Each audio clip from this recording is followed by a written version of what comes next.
Welcome to the Ranchonomics Podcast, where we empower you to build a better ranch and transform your operations into a thriving business. I'm your host, John Haskell. Let's get started. Hello, Dallas. Welcome to the Ranchonomics Podcast. I am really glad to have you here today. Thank you for joining us from Wheatland, Wyoming. Those of you that don't know, Dallas Mount is the CEO and one of the instructors and leaders in the Ranching for Profit organization. He teaches schools all over the country. You want to tell us a little about that? I think you've got some schools coming up this year. Yeah, sure. Yeah, excited to be here with you, John. We always have fun conversations, so I'm hoping this will be another one. Yeah, we teach Ranching for Profit schools. I think we're doing about 13, 14 this year across the country. A lot of those happen west of the Mississippi. We're headed to Washington State here, middle of September. We're headed to Ardmore, Oklahoma about that same time. And then December, we've got a few more. So always check our website. There's new schools landing all the time. Yeah, love to have you come. Sounds great. What's the website, just for reference? Ranchmanagement.com. Awesome. Okay, very good. All spelled out, right? You got it. Cool. All right. Very good. We wanted to get together today to talk a little about our relationship. And sometimes there's confusion in the world of what I think of as the RFP ecosystem. And I want to make sure that people understand what you do and what we do and how they often are very complementary. We're going to go a little past that too, because I do want to talk just generally about industry alliances. But let's talk about what RMC does specifically and how it relates to what RanchRight does. Sure. Yeah. Well, we see our main thing is we do in-person education for farmers and ranchers, people in ag. So our main thing is the Ranching for Profit School, the 7-day business management school for ranchers. It's kind of like a nuts and bolts. This is business management 101 if you're in ag. Let's understand economics. Let's understand finance. Let's look at human resource, leadership, mission and vision type of stuff. We do talk about grazing and some cow stuff. A lot of it is just putting the nuts and bolts on the business side of running a ranch. Yeah, love it. And I had the opportunity to take the school, I believe it was 2003. I had gone and looked back through my notes, and that's the date that's on stuff. It was absolutely a pivotal school. I was actually sent there by an employer at the time who was encouraging me to go out on my own, funny enough. And they sent a lot of their employees through that school at that time, again, with the idea that if we understood the principles of the school, we would understand the sort of principles that the ranch was being run by. 20 years ago, nobody had ever heard of regenerative ag. It is continually fascinating to me how the environment has changed. I've shared this a number of times, but when I first took the class with Dave Pratt as the instructor, and there was a guy that was ranching in South America too, redheaded guy maybe? Peter McBride? McBride, yeah. I think he came and taught for a day also while I was there, maybe two. And he was a neat guy. But anyway, there were, I swear, a quarter of the people, half the people in the room wanted to fight. They had paid whatever it was, $2,000 to be there for the week, and they wanted to argue. And now 20 years later, right, the regenerative ag movement has taken off. A lot more of the ideas around holistic management have been very widely accepted. And that's a very different environment when you go in there now, much younger crowd. Just very different overall. I think they're the same age. I think we've just gotten older, John. Well, that could be. No. Yeah, thanks, Dallas. Appreciate that. It has gotten a bit younger. I think it'd be interesting to pull the statistics on that, but it has changed. The group that's coming to Ranching for Profit now has more of a foundational knowledge of the things we're going to discuss than they used to, right? It used to be when people would walk into that classroom and we might be the first time they'd ever heard some of the concepts that we're talking about, right? Yeah. And now most people are entering that class with a pretty good understanding of those things. There's a few exceptions, which is fine. Yeah, the group that's coming has changed somewhat. It's interesting to me now because, again, this is widely enough known and talked about. And with resources like the internet, right, we have access to, can debate different types of grazing systems as opposed to just any grazing system at all, which is where I feel like the discussion was 20 years ago, right? Should we just turn them out for the season, or should we actually, well, whatever you want to call it, rotate them or management intensively graze them or whatever all the different terms are? Yeah, we're no longer debating whether it should just be season long versus management. There is just management is assumed at this point. Yeah, that's a good point. How did we get together, RanchRight and Ranching for Profit? So I think you know a little of I know you know a lot of our origin story from the beginning. And I don't know if you want to give your perspective on that. I'll give just a little on mine. I was helping a fair number of people basically implement the Ranching for Profit system somewhat casually, just because it's the system I always used and it worked. again, I'd love to get your perspective. When we go into a ranch, for example, most of the things that are most lacking, the basics of the business, just like you're talking about, right? The financial understanding, the economic understanding, the HR parts, all that. And so my wife had the insight one day about, man, why don't you just help more people do their finances? Because that seems to be the key piece. So from your perspective, we talked very early on as Ranch Right was getting off the ground. And I'm curious how those two things work together. Because again, sometimes people say, boy, don't you compete with ranching for profit or vice versa? And my answer is always absolutely not. You guys are foundational understanding for applying what we do. And I would like to think that we are helpful in actually helping people get things off the ground. So give your thoughts on that just a little. I see it a similar way. I'm trying to remember some of our details of our early conversations there when you were really getting going. And I was still fairly new at that time too with the ownership role. You took over in 19, right? I did. And then we started in 21 and COVID had happened right in the middle there. So there was about a year that was basically lost, right? Or 6 months or so. So yeah. Pretty quick succession. Yeah. So one of the interesting pieces is our company is named Ranch Management Consultants, and we actually do very little consulting, right? So it's it's an interesting piece. And by very little, you mean none. So none. When I bought the company from Dave, I felt like there was really an opportunity to do more one-on-one things, right? We were getting a lot of calls. I'd done a lot of that work early and I enjoyed it. And so we started looking at putting together an arm of the business that does similar to what you're doing with Ranch Right. And to be honest, once I sat down and did it, I realized that we really were not structured in a way to allow us to do that very effectively. What essentially I'm saying is our overheads were too high to go in and work with somebody one-on-one, the kind of people that we wanted to work with, right? We want to work with family farms and ranches that are the ma and pa outfits that are pulling it together. The way we were structured from an overhead standpoint, I couldn't charge small enough amounts to make them feel like they could afford that, right? So we walked away from that. And at the time we did anyway. And then that's when you came along and said, hey, I'd like to help people pick up this foundational knowledge that you helped them learn. To be honest, there's a lot of people that come to Ranching for Profit, learn this stuff, and then never do anything with it or do very little with it. And I think they really need somebody to step in there and say, okay, you know the language, you know what it means. Let me do a lot of the back end work to make this happen.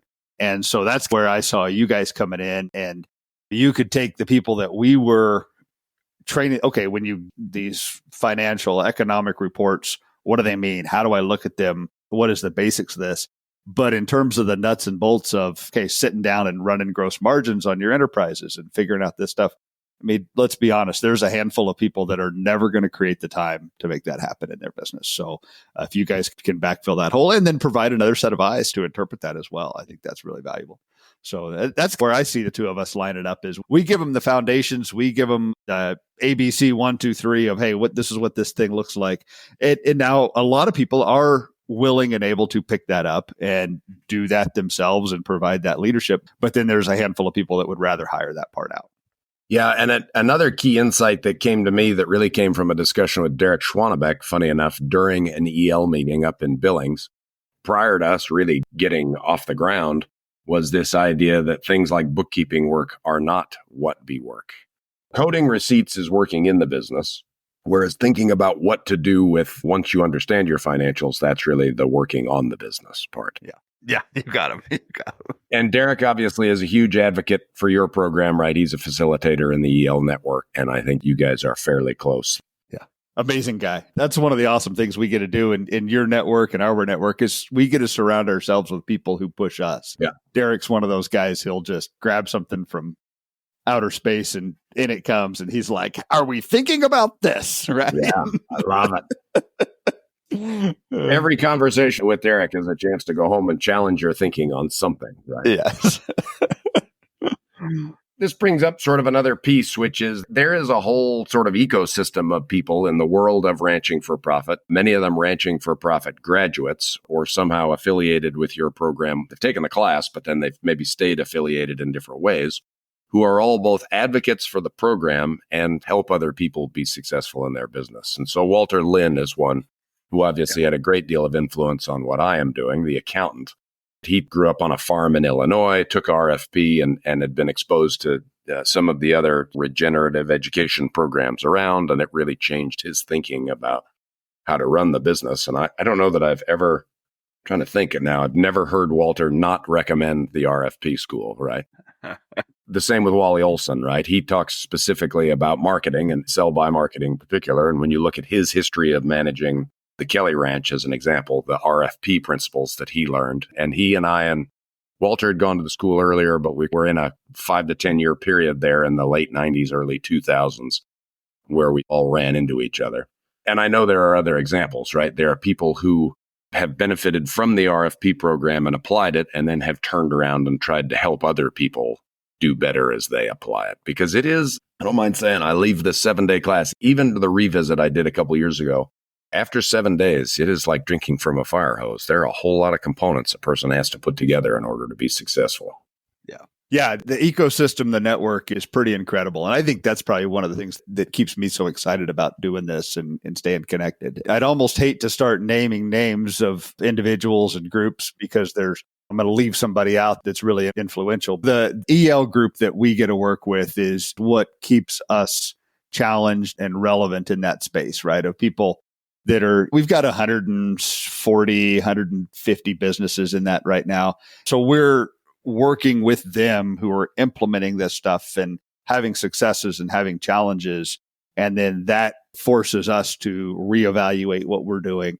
The instructor group that we have that's currently teaching RFP, we've got a very active chat. We talk multiple times a day we'll throw out things on that chat of, hey guys, I'm having a hard time with this piece of the curriculum. Help me understand. Was this something we need to refresh in, or am I just not thinking about it right? And we'll bat those things around. So that group is extremely refreshing. But Noble Research Institute is really coming online with some awesome stuff. They help keep us fresh. We're working with the UK group now that's doing stuff with the UK farmers, and they're doing that. Gosh, it's a really broad group of amazing thinkers that are pushing that. So, have you taken a sell-by marketing class and found that the emotion of the moment can make working through the calculations really difficult, especially when the market's really moving? We've developed a new marketing simulation focused on creating an environment to help you make money without getting lost in the emotions. There's a reason that first responders, the military, and athletes train in intense and realistic conditions. Success in their jobs is important, and their tasks are complex. It's true for you, too. It's one thing to learn it in a book, but it's quite another to practice it in real life. Our simulation program is designed to help you to be successful in the real world where it really counts. These sims offer you an opportunity to develop and refine your ability to work under pressure, think on your feet, and adapt to changing circumstances. Sign up today to be part of the Strategic Ranch Simulations event in Gillette, Wyoming on October 28th to the 30th. For more information and to secure your spot, visit www.ranching.fyi.